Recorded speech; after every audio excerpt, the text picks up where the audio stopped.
Queridos amigos, muy buenas tardes.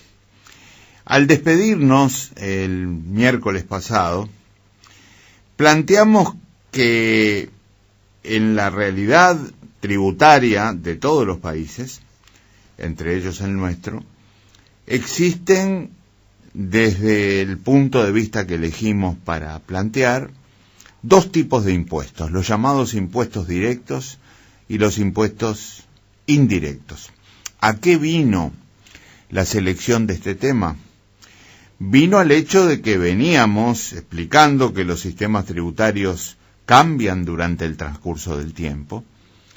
Por supuesto que esos sistemas deben cambiar respetando los objetivos que persiguen, los equilibrios internos que deben cuidar, pero que en realidad tienen que ir cambiando para mejorar. En nuestro caso, entendemos que la mejora de un sistema tributario, un sistema de impuestos, tiene que ser siempre en beneficio del contribuyente, a la luz de los objetivos de justicia, de eficiencia, de estímulo a la inversión. Y habíamos señalado un primer gran objetivo en beneficio del contribuyente, que es la disminución de la carga tributaria global que tiene un país, entendiendo por tal la suma completa, global, de todos los impuestos que se pagan en relación al mejor índice de actividad de un país, que es precisamente la producción. Bajar la carga tributaria, esto es operar en beneficio del contribuyente, es lograr que la proporción de impuestos en relación a la actividad, a la producción, vaya cayendo a lo largo del tiempo. Y esto puede pasar porque aumenta la producción, porque disminuyen los impuestos que se pagan, o por las dos cosas a la vez. Entonces, cuando llegamos a este punto del análisis, nos preguntamos, bueno, muy bien, ¿y si nos proponemos disminuir los impuestos? ¿Qué impuestos disminuimos? ¿Cuáles son aquellos que habría que reducir?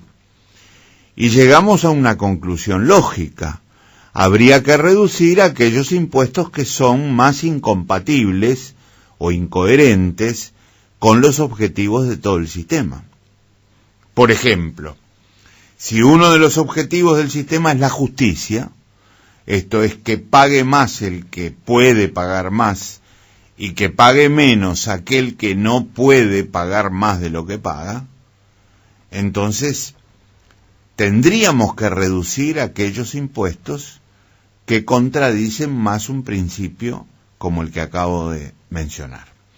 Y ahí llegamos a la necesidad de distinguir lo que es un impuesto directo de lo que es un impuesto indirecto, diciendo que el directo, como su nombre lo indica, es aquel que va a agravar la situación por la que se caracteriza una persona, un sujeto cualquiera. Va a agravar directamente a ese sujeto.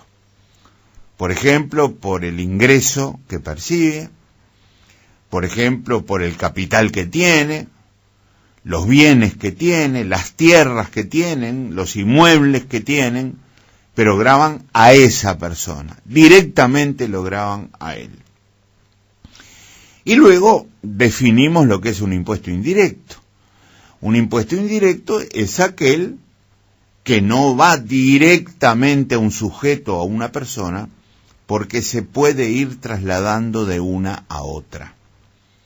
Por ejemplo, es como si fuera una cadena donde el primer eslabón paga ese impuesto, pero luego se lo cobra a otro. Es una cadena de relaciones económicas y tributarias. Poníamos el ejemplo del mayorista y el minorista. Voy a un mayorista, yo soy minorista, le compro un determinado bien, me lo cobra con el impuesto indirecto correspondiente, y luego yo voy y le vendo a otra persona y le cobro, por supuesto, el precio del bien, pero además el impuesto que me cobraron, y se lo voy trasladando a él. y él lo puede ir haciendo con otra persona, hasta que llega el último eslabón de la cadena, que ya no puede trasladarlo más. Y ese último eslabón de la cadena, llamémoslo, por ejemplo, el consumidor final, es el que en realidad termina pagando el impuesto.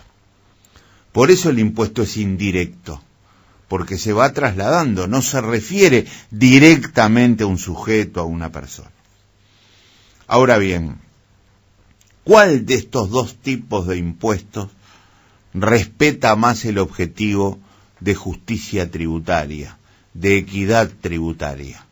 Esto es, de pagar el impuesto en función de la capacidad de pago. Sin ninguna duda, el impuesto directo. Porque el impuesto directo es capaz de identificar la situación económica, por ejemplo, de una persona, de un sujeto, y cobrarle en función de eso. Por ejemplo, decir, este hombre tiene tal capital y le cobro en función del capital que tiene. Este señor tiene tal ingreso, entonces le cobro el impuesto en función del ingreso que percibe. Lo identifico. Esto es, gravo directamente, de modo, por ejemplo, de que pague más el que tiene más o el que gana más. Pero eso no lo puedo hacer con los impuestos indirectos. No lo puedo hacer porque el impuesto se va trasladando. Y yo no estoy identificando la situación de la persona que es el último eslabón de la cadena por una sencilla razón. No sé quién va a ser. Depende de las operaciones que se hayan hecho con ese bien o con ese servicio. Y como no sé quién es, no sé cuál es su situación, y obviamente termina pagando un sujeto desconocido que no estaba previsto cuando se estableció el impuesto o se puso en marcha la operación que termina con su pago, y por lo tanto no podemos diferenciar si tiene capacidad o no para pagar ese impuesto. Lo que sí podemos saber es que ese impuesto, que termina gravando a un sujeto que no conocemos, obviamente va a ser mucho peor para el que menos tiene. Porque ese impuesto va a pesar sobre su situación económica en forma mucho más dura, mucho más pesada, que la influencia que va a tener en personas que tienen, por ejemplo, una situación económica más holgada, más acomodada. El desconocimiento, entonces, de la situación de esa persona en un impuesto indirecto deja mucho margen para que el impuesto sea muy injusto y termine gravando a personas que en realidad tienen muchas dificultades para pagarlo. ¿Qué ejemplo típico podemos poner de un impuesto de este tipo o de estos dos tipos de impuestos que hemos definido, el directo y el indirecto? Por ejemplo, un típico impuesto directo es el impuesto a la renta personal, que además se llama personal porque está identificando a un sujeto y en función de su situación cobra. Pagan más impuesto a la renta personal los que tienen más renta personal, y pagan menos impuesto a la renta personal los que tienen menos renta personal, y algunos que no llegan a un mínimo no pagan nada. Eso se puede hacer con un impuesto directo. ¿Cuál es el ejemplo típico de impuesto indirecto que no discrimina situaciones como las que acabo de comentar? El IVA, el famoso impuesto al valor agregado, ese que tiene una tasa básica de 22% en el Uruguay, tasa básica que es una de las más altas del mundo. Un impuesto al que, aplicándolo, se supone que se debe agregar 22% al precio de un bien o servicio para pagarlo. Y luego, como explicábamos antes, se va trasladando de sujeto en sujeto, de persona en persona, hasta llegar a eso que llamamos el último eslabón de la cadena. Entonces, queridos amigos, este es un típico impuesto injusto, porque grava con 22% al que tiene y al que no tiene. Grava con 22% al que gana y al que no gana. Y entre otras cosas, es así porque el traslado hace que no conozcamos la situación de ese último eslabón, que es el que termina soportando la carga del impuesto. Volvamos un poquito atrás entonces. Si se trata de disminuir impuestos para beneficiar al contribuyente, yo no tengo la más mínima duda que desde el punto de vista de la justicia tributaria hay que disminuir los impuestos indirectos como el IVA. El IVA es el principal de ellos, ¿verdad? Y por eso, porque todos sabemos lo que significa en la economía y en nuestra situación personal y familiar, es que pongo este ejemplo. Y es por eso que ahora está a punto de disminuirse el peso del IVA.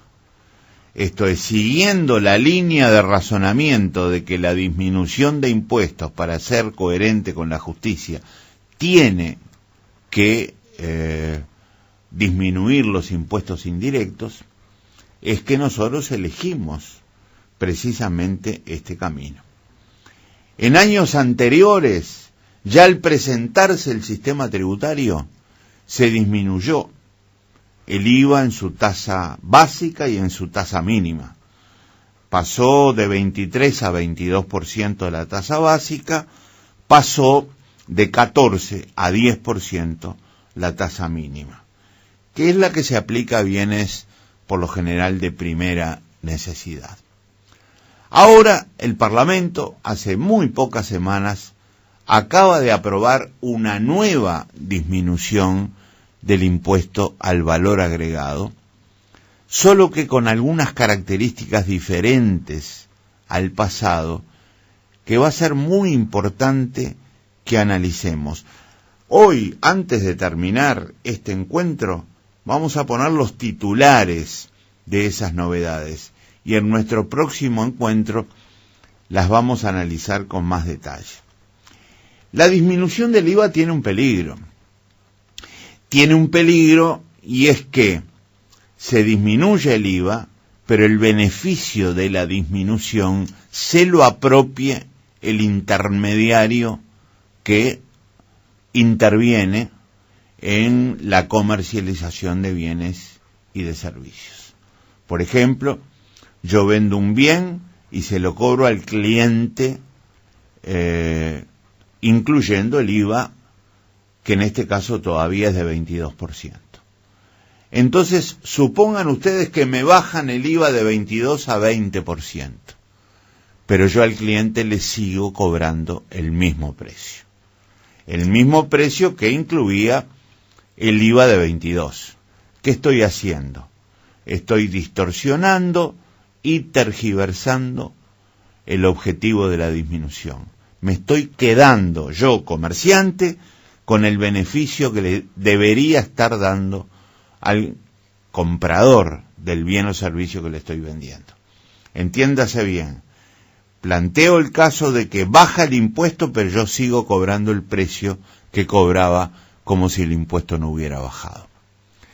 Para contrarrestar esta situación muy mala, es que nosotros estamos decidiendo y hemos decidido en el Parlamento que esta rebaja del IVA que se va a empezar a aplicar, ya lo anuncio, a partir del próximo 1 de agosto, se verifique usando instrumentos electrónicos de pago como las tarjetas de débito y de crédito.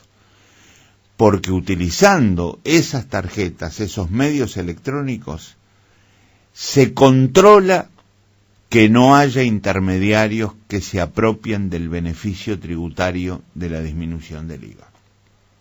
Y yo les quiero explicar cómo se va a lograr eso, y por eso es que digo, este es el titular. El IVA va a bajar, pero esta vez todo el beneficio va a ir a la población. Y va a ir a la población porque vamos a controlar electrónicamente que vaya. ¿Cómo lo haremos? Con tarjetas de crédito, tarjetas de débito, que serán instrumentos que utilizarán los futuros compradores con un impuesto al valor agregado disminuido respecto a la realidad actual. Queridos amigos, abundaremos en esta explicación en nuestro próximo encuentro. Gracias por la compañía.